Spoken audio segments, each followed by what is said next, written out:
오늘부터 우리는 출애굽기 말씀을 좀 살펴보려고 합니다. 여러분 출애굽기 많이 읽어보셨을 거라고 생각이 들어요. 출애굽기는요, 창세기의 말씀과 이어져서 연결된 말씀이에요. 그래서 우리가 창세기를 지금까지 살펴보지 않았습니까? 야곱이 그 땅에 기근이 일어나서 자신의 가족 70명을 데리고 애굽 땅으로 이주하는 사건으로 우리가 창세기의 마지막 부분을 살펴보았습니다. 그리고 이주를 한 후에 대략 400년이라는 시간이 흘러요.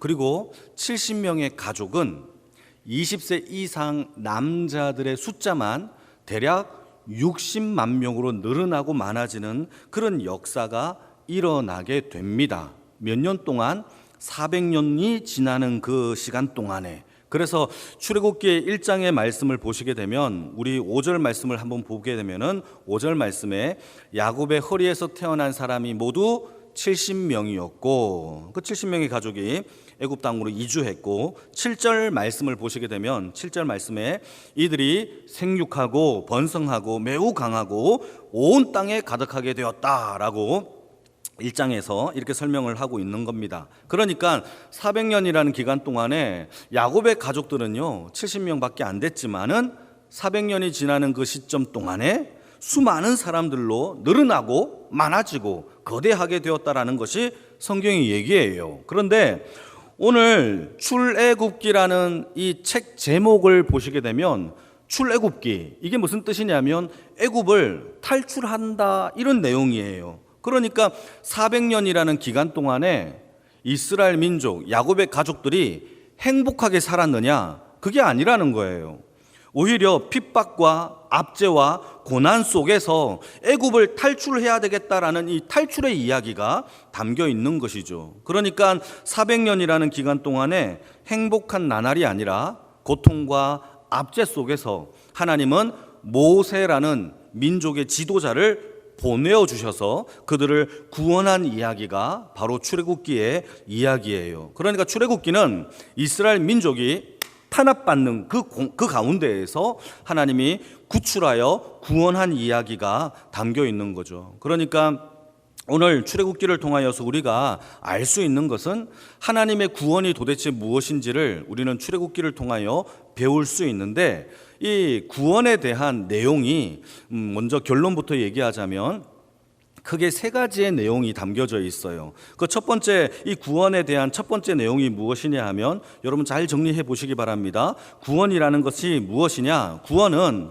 하나님이 이스라엘 민족이 노예 민족에서 종이라는 이 신분에서 하나님의 자유를 얻는 신분적 변화가 일어나는 것이 구원이에요. 종의 신분에서 자유의 신분을 얻는 것이 바로 구원의 첫 번째 내용입니다. 자, 두 번째는 무엇이냐 하면 종이라는 이 신분은요, 주인이 누구냐 하면 바로라는 세상의 왕이 주인이었어요. 그런데 구원을 받고 난 다음에는 그들을 구원한 하나님이 그들의 주인으로 바뀌는 거예요. 두 번째, 주인이 바뀌는 역사가 구원의 내용이에요. 주인이 바뀌어야 돼요. 세 번째는 무엇이냐면 구원이라는 것은 인간의 역사가 아니라 하나님의 언약적 성취가 구원이에요. 그러니까 구원은 사람의 일이 아니에요. 하나님의 언약이 성취되는 것이 바로 구원이에요. 이 세 가지가 좀 정리가 되십니까? 첫 번째는 신분의 변화가 일어나는 것이고, 두 번째는 주인이 바뀌어지는 것이고, 세 번째는 언약이 성취되는 것이 바로 구원이 담겨놓은 내용의 뜻입니다. 그런 의미에서 우리가 받은 십자가의 구원과 이스라엘 백성들이 출애굽의 구원의 내용이 굉장히 닮아 있습니다. 조금 전에 방금 얘기했던 것이 우리가 받은 십자가의 구원에도 고스란히 담겨 있는데, 저와 여러분들은 세상이라는 나라의 죄에 빠져 죄의 종으로 살고 있을 때에 하나님이 이 땅에 하나님의 아들, 독생자 아들 예수를 보내셔서, 모세를 보내신 것처럼 이 땅에 예수님을 보내셔서 십자가에 그 모든 우리 인류의 죄를 짊어지시고 예수 그리스도의 보혈의 피로 언약을 성취하심으로 우리를 구원하신 사건이 바로 십자가의 구원이에요. 이 구원으로 인하여 우리도 세 가지의 변화가 일어났어요. 첫 번째, 우리의 신분이 바뀌었습니다. 죄의 노예 신분에서, 죄의 아들에서 우리는 하나님의 자녀의 신분을 얻은 줄 믿으시길 바랍니다. 자녀가 되었죠. 두 번째는요, 우리의 주인이 바뀌었어요. 여러분, 죄를 만지고 있는, 죄의 권세를 가지고 있는 것은 마귀예요. 그러나 이 마귀가 마귀의 종노를 하고 있었던 저와 여러분들을 예수 그리스도의 보혈의 피로 우리를 구원함으로 우리의 이 주인이 구원하신 예수 그리스도 하나님으로 바뀌신 것이 우리가 받은 구원이란 말이죠. 그래서 우리는요, 예수님을 향하여 주여라고 외치는 이유가 나의 주인이시여, 이런 뜻이란 말이에요. 세 번째는요, 이 구원이 그냥 즉흥적으로 이루어진 사건이 아니라 성경에 창세전에 예수 안에서 우리를 택하시고 사랑 안에서 거룩하고 흠이 없도록 하기 위한, 우리를 하나님의 자녀 삼기 위한 언약의 성취가 바로 그 예정된 일이 바로 우리가 받은 구원이란 말이죠. 그러니까 우리는 출애굽기를 통하여서 우리가 받은 그 구원에 대하여 그 의미를 생각해보고 그 은혜를 다시 누릴 수 있는 그러한 시간이 되어지기를 축복합니다. 자, 그러면 하나님이 우리를 구원하신 이유가 뭘까요? 그것은 하나님께서 우리에게 약속하신, 창세전부터 약속하신 하나님의 나라를 우리에게 주시고자 하기 위함인 거예요. 그래서 오늘은 하나님이 이 땅에서 하나님의 나라와 그 구원의 역사를 어떻게 우리에게 주시는지의 그 과정을 출애굽기를 통하여 배우면서 오늘은 세 가지의 은혜를 함께 나누도록 하겠습니다. 첫 번째는 하나님의 나라가 이 땅 가운데 어떻게 이루어지느냐? 첫 번째는 늘 하나님의 나라는 작은 것, 미약한 것으로부터 시작이 돼요. 작은 것. 예수님의 12제자가 몇 명이죠? 벌써 얘기했네요. 12명이에요. 12명의 제자가 있는데, 여러분, 하나님의 나라와 복음을 전파하기 위한 세상을 향한 하나님의 복음의 나라가, 여러분, 예수님이 3년 동안 공생애를 하면서 12명밖에 훈련시키지 않았어요. 제자로 삼지 않았어요. 이상하지 않습니까?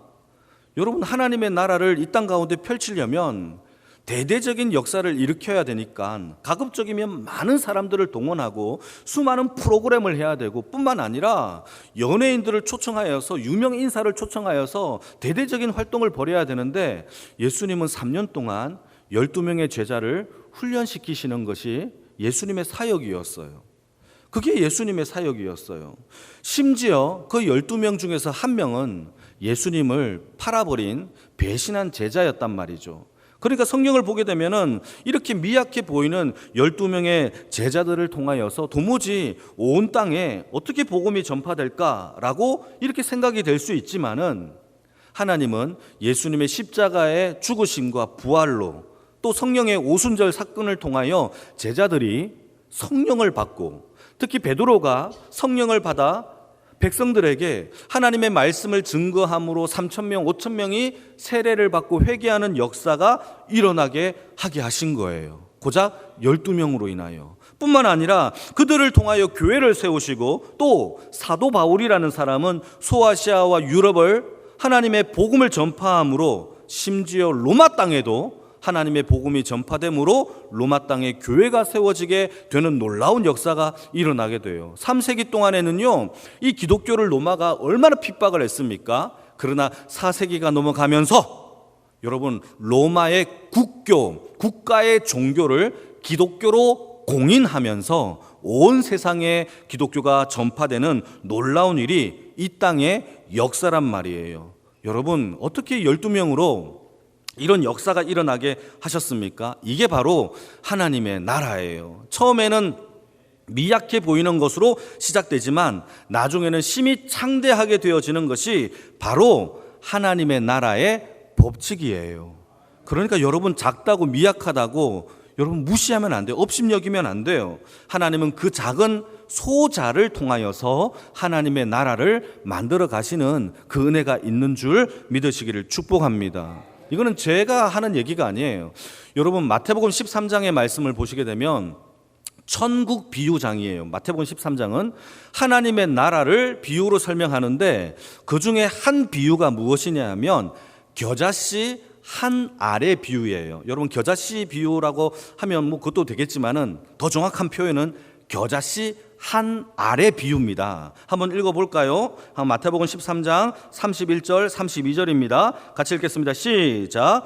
또 비유를 들어 이르시되 천국은 마치 사람이 자기 밭에 갖다 심은 겨자씨 한 알 같으니 이는 모든 씨보다 작은 것이로되 자란 후에는 풀보다 커서 나무가 되매 공중의 새들이 와서 그 가지에 깃드니라. 이게 비유예요. 이게 하나님의 나라입니다. 여러분, 겨자씨 한 알로도 하나님의 나라를 만들어 가시는 것이 하나님의 능력인 줄 믿으시길 축복합니다. 여러분, 겨자씨가 어느 정도냐면, 여러분 파씨 아시나요? 파씨 그게 요만해요. 그 정도 되는 게 겨자씨예요. 그런데 이 겨자씨 한 알이 심겨졌는데 풀보다 자라서 나무가 되어서 광야에 있는 수많은 새들이 깃드는 안식처가 되는 것이 바로 이 비유의 내용이라는 겁니다. 사랑하는 성도 여러분, 한 알, 겨자씨 한 알로도 하나님의 나라가 만들어가는 하나님의 역사를 경험하기를 축복합니다. 그리고 옆에 계신 한 분 한 분이 미약하다고 작다라고 믿음이 적다라고 무시하면 안 돼요. 하나님은 그 사람을 통하여 그 한 알을 통하여서 하나님의 나라를 만들어가는 주의 능력이 나타나는 줄 믿으시기를 축복합니다. 여기 2층에 우리 주일학교 아이들이 앉아 있는데 저들을 통하여서 하나님의 나라를 만들어 가시는 거예요. 그게 꿈이죠. 이게 하나님의 능력이에요. 여러분, 우리는 생각합니다. 아이고, 저런 거가 어떻게 뭐 되겠나 이렇게 생각될 수 있지만 이건 우리의 생각이고 하나님의 생각은 달라요. 그래서 이스라엘 백성들이 바벨론 70년의 포로 생활을 마치고 이스라엘 땅 예루살렘으로 돌아옵니다. 돌아와 보니까 다 황폐해진 거예요. 예루살렘 성전도 무너지고 성도 무너지고 성벽도 없어졌어요. 이때 백성들이 이 황폐한 땅에서 뭘 하겠나라고 하는 생각이 드는 순간 하나님께서 그 백성들에게 뭐라고 말씀을 하시느냐, 이렇게 말씀하십니다. 이는 힘으로 되지 아니하며 능력으로 되지 아니하고 오직 나의 영으로 되느니라. 이렇게 말씀을 주세요. 이게 구원이고 이게 하나님의 나라의 역사입니다. 오늘 본문에도 보게 되면은 야곱의 70명의 가족이 겨우 70명으로 시작했어요. 그런데 그들이 시작했을 때에는요, 배고픔으로 애굽 땅에 들어갔고 심지어 애굽 땅에 들어가서는 노예 민족으로 살았던 거예요. 놀랍게도 400년이라는 시간 동안에 어떤 특별한 기적도 없고 특별한 사건도 없고 특별한 내용도 기록되고 있지 않아요. 400년 동안. 그런데 놀라운 것은 그 이후에 400년이라는 아무것도 기록되고 있지 않은 미약했던 역사 가운데서 하나님은 70명의 가족 단위가 나라의 거대한 민족으로 하나님께서 출애굽을 시키고 있다는 것이 성경의 이야기입니다. 여기서 우리가 알아야 되는 것은 우리에게 기적이 없고 특별한 능력이 없고 특별한 사건이 없어 아무것도 일어나지 않는 것처럼 보여도 하나님은 그때에도 일하고 계신다라는 사실을 믿으시길 바랍니다. 미약해 보이는 기도회, 미약해 보이는 부서, 미약해 보이는 우리의 모임, 미약해 보이는 영혼, 하나님은 그래도 그 하나를 사용하셔서 거대한 민족으로, 거대한 안식처로 만들어 가시는 하나님의 능력이 있음을 믿으시길 바랍니다. 그게 하나님의 나라의 첫 번째 내용이에요. 같이 7절 말씀을 읽어보실까요? 7절입니다. 시작. 이스라엘 자손은 생육하고 불어나 번성하고 매우 강하여 온 땅에 가득하였더라. 이게 하나님의 역사죠. 이렇게 되어지기를 주님의 이름으로 축복합니다. 그게 첫 번째죠. 자, 두 번째는 무엇이냐면 하나님의 나라에는 잘 들으셔야 됩니다. 반드시 방해꾼이 있어요. 우리의 대적자들이 반드시 나타나요. 여러분 8절을 같이 한번 읽어볼까요? 8절입니다. 시작. 요셉을 알지 못하는 새 왕이 일어나 애굽을 다스리더니. 이제까지는요, 애굽을 다스렸던 왕이 요셉을 잘 아는 왕이었어요. 그런데 요셉을 알지 못하는 새로운 왕조가 일어났다라는 것이죠.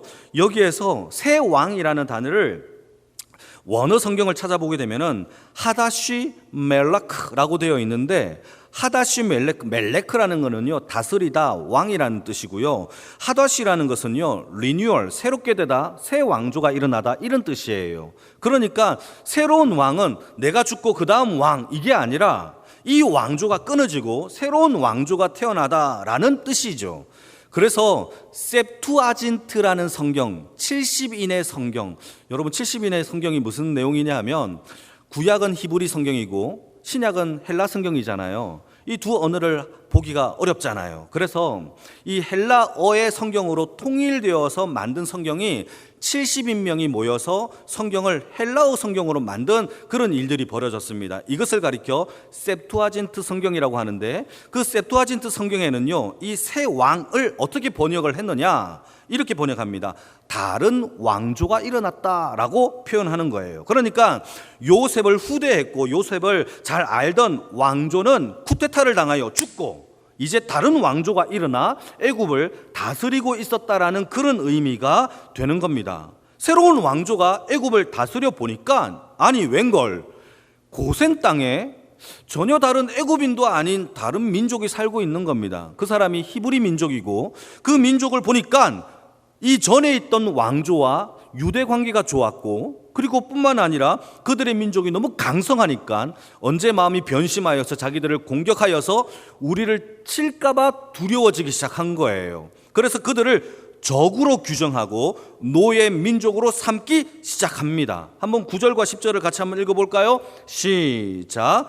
그가 그 백성에게 이르되 이 백성 이스라엘 자손이 우리보다 많고 강하도다. 자, 우리가 그들에게 대하여 지혜롭게 하자. 두렵건대 그들이 더 많게 되면 전쟁이 일어날 때에 우리 대적과 합하여 우리와 싸우고 이 땅에서 나갈까 하노라 하고 이스라엘 민족, 히브리 민족을 핍박하기 시작하는 거예요. 자, 여러분, 두 번째, 하나님의 나라가 이루어지는 모든 과정에서 우리가 주목해야 되는 것은 바로 하나님의 나라를 방해하는 방해꾼들이 분명히 있다라는 거예요.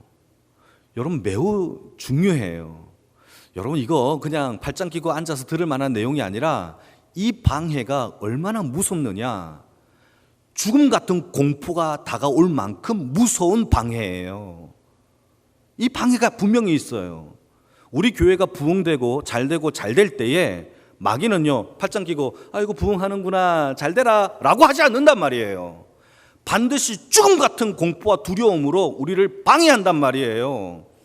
이 교회를 무너뜨리기 위한 분명히 있어요. 이걸 명심해야 돼요. 이거는 제 얘기가 아니에요. 모든 성경에서 그걸 이야기하고 있어요. 방해와 위협과 협박은 이상한 이야기가 아니라 당연한 이야기예요. 부흥할 때 문제가 생기고 성공할 때 시험이 들며 또한 은혜가 더할 때 마귀의 공격은 더 치열해지는 것이 성경의 얘기예요. 사도 바울이 사역을 하면서 깨달은 게 하나 있어요. 명제입니다. 그게 뭐냐? 선줄로 생각하느냐? 넘어질까? 조심하라. 이거는 명제예요. 진리예요. 선줄로 생각하느냐? 넘어질까? 조심해라. 느헤미야서를 보시게 되면 바벨론에서 포로로 살다가 돌아온 이 유다 백성들이 예루살렘에 돌아와서 무너진 성을 보고 한탄해합니다. 그리고 성을 짓기 위하여 재건하는 장면이 펼쳐지는데, 그때 성을 재건하려고 하니까 사마리아에 살고 있는 사마리아의 총독 호론 사람 산발락이라는 사람이 나타나서 느헤미야를 찾아옵니다. 자기의 군대를 데리고 느헤미야를 찾아와서 이렇게 말합니다. 너희들이 여기에 성을 재건한다고 하면서 협박을 하기 시작하고 비웃고 업신여기기 시작합니다. 제가 한번 읽어볼까요? 산발락이 우리가 성을 건축한다음을 두고 크게 분노하여 찾아가 유대인들을 비웃으며 말하기를, 느헤미야 4장 2절 말씀 같이 한번 읽어볼까요? 시작. 자기 형제들과 사마리아 군대 앞에서 일러 말하되 이 미약한 유다 사람들이 하는 일이 무엇인가? 스스로 경고하게 하려는가? 제사를 드리려는 건가? 하루에 일을 마치려는 건가? 불탄 돌을 흙무드기에서 다시 일으키려고 하는 건가? 여러분, 이게 여러분 군대를 이끌고 와가지고 하는 말인데 이거 농담 따먹기가 아니에요. 얼마나 위협적으로 얘기한 걸까요? 사마리아 총독이에요. 지금까지 총독으로 그 땅을 다 다스리고 있었던 사람이 와가지고 협박을 하는 겁니다. 여러분들이 부하 직원이고 회사 사장이 여러분들 협박할 때 웃으면서 농담 따먹게 합니까? 너 항상 잘릴 줄 알아. 이렇게 얘기하면 여러분 얼마나 겁나겠어요. 그런 거예요. 군대 장관이 와가지고 부하 직원에게 이렇게 얘기하면 얼마나 무섭겠습니까? 그런 이야기예요. 여러분, 이게 처음으로는요 이렇게 얘기합니다. 그 이유를 보시게 되면은 여우가 올라가도 무너지겠다라고 하면서 막 업신여기기 시작해요. 여우가 얼마나 사뿐히 올라갑니까? 고양이처럼. 그런데도 사뿐 올라가도 무너질 성을 왜 재건하느냐라고 업신여기면서 처음에는 말로 위협을 하다가 이 산발랏이 뭐라고 말을 하느냐, 예루살렘에 우리의 군대를 끌고 가서 예루살렘을 치자라고 협박을 해요. 그러니까 여러분, 유다 백성들이 그때 멘붕이 옵니다. 그래서 모든 것을 스탑시켜요. 못하겠다. 두려움에 뜹니다. 공포에 질립니다. 더 이상 무서워서 못하겠다라고 하는 방해 공작이 일어나요. 여러분, 이 방해 공작이 있어요.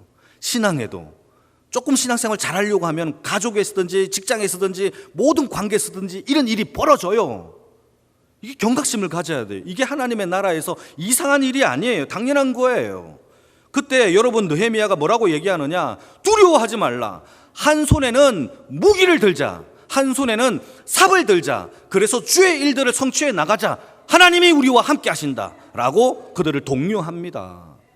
여러분, 어쩔 때는 두려움으로, 어쩔 때는 공포로, 어쩔 때는 무서움으로, 협박으로, 비웃음으로, 업신여김으로 여러분 이렇게 다가올 수 있어요. 이게 이상한 일이 아니에요. 우리를 지키시는 하나님이 더 강력하고 더 강하신 하나님의 역사가 있는 줄 믿으시기를 축복합니다.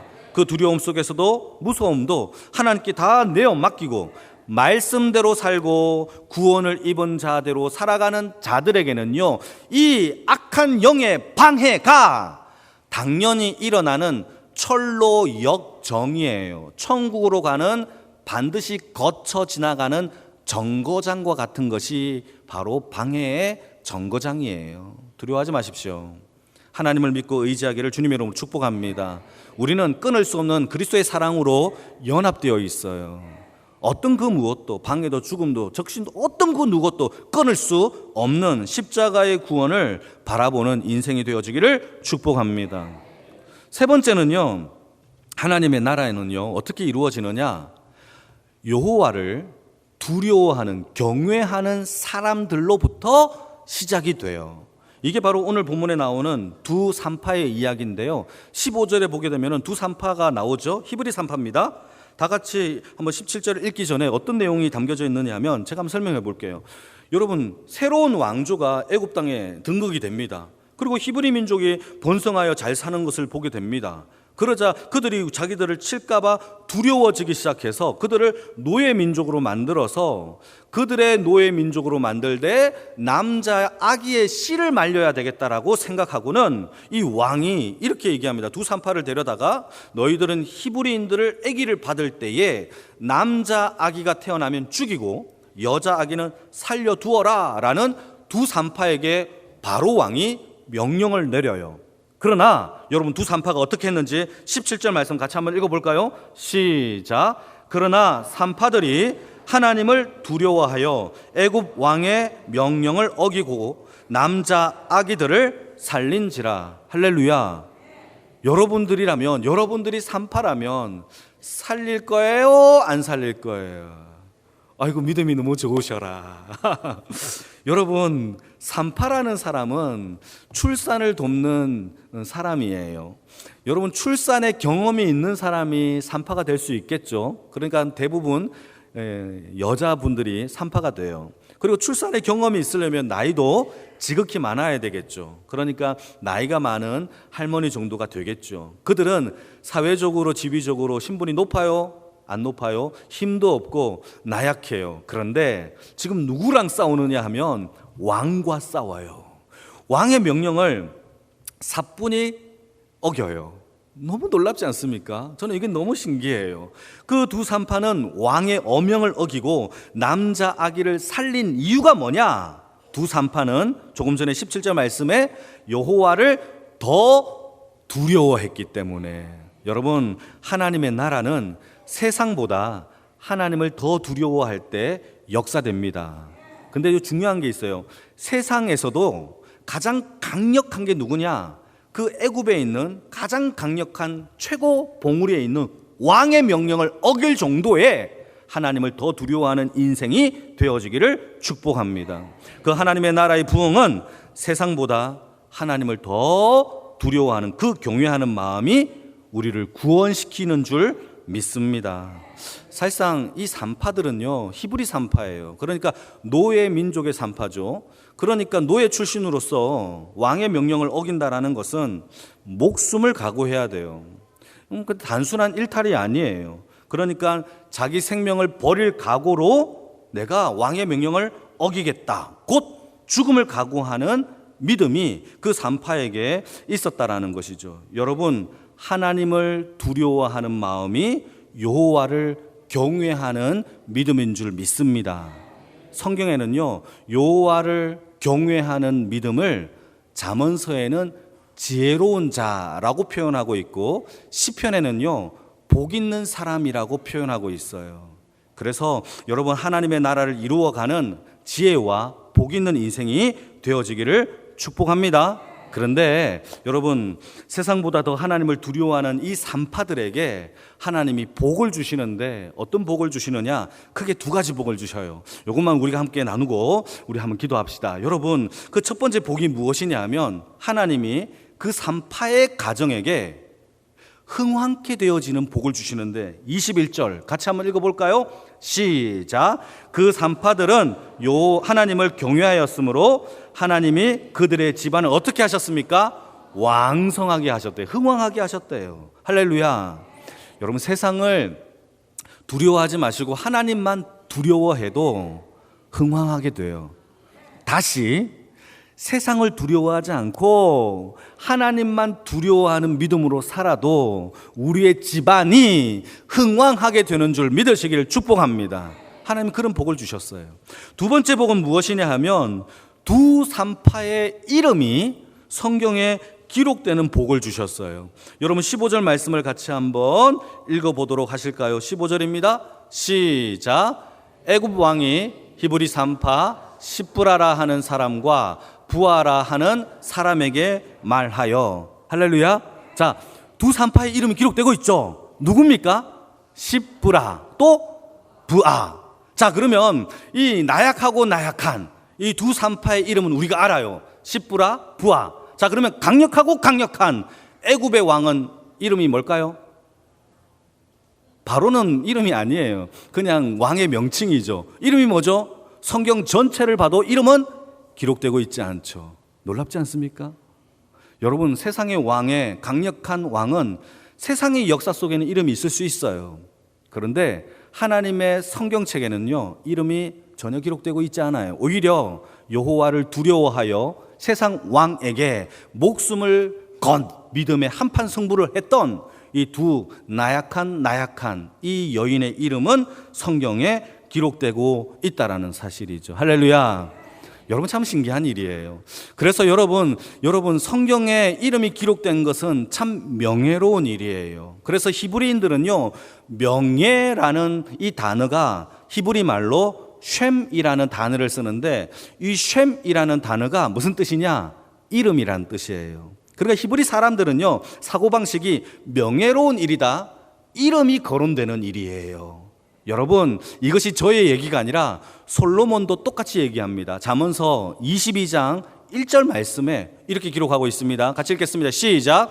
많은 재물보다 명예를 택할 것이요, 음이나 금보다 은총을 더욱 택할 것이라. 이때 명예가 쉔, 이름이라는 뜻이에요. 그러니까 솔로몬이 말하고 있는 지혜, 여호와를 경외하는 자는 어떤 사람이냐? 많은 재물보다 여호와 앞에 이름을 택하는 자가 가장 지혜로운 사람이다, 경외하는 사람이다 라고 우리에게 설명을 해주고 있는 거예요. 사랑하는 성도 여러분, 이 세상을 두려워하기보다는 하나님을 두려워하는 주의 백성이 되기를 축복합니다. 그럴 때에 하나님은 저와 여러분들의 이름을 하나님의 생명의 책에 이름을 기록하여 우리를 기억하여 주시는 줄 믿으시기를 축복합니다. 이게 바로 두 번째 산파들이 받은 복이에요. 이러한 복들이 저와 여러분들 가정에 넘쳐나기를 축복합니다. 세 가지죠. 여러분, 하나님의 나라는 요란법석하게 일어나는 것이 아니라 작고 작은 미약한 것으로부터 시작됩니다. 두 번째, 반드시 방해꾼이 있어요. 죽음과 같은 공포가 옵니다. 그럼에도 불구하고 여러분, 예수 그리스도의 보혈을 붙잡고 기도하기를 축복합니다. 세 번째, 하나님을 더 경외하는 자들로 인하여 하나님의 나라는 이미 시작되는 줄 믿습니다. 이러한 세 가지의 은혜가 이 교회와 우리의 가정과 우리의 삶에 가득 넘치기를 주님의 이름으로 축복합니다. 오늘은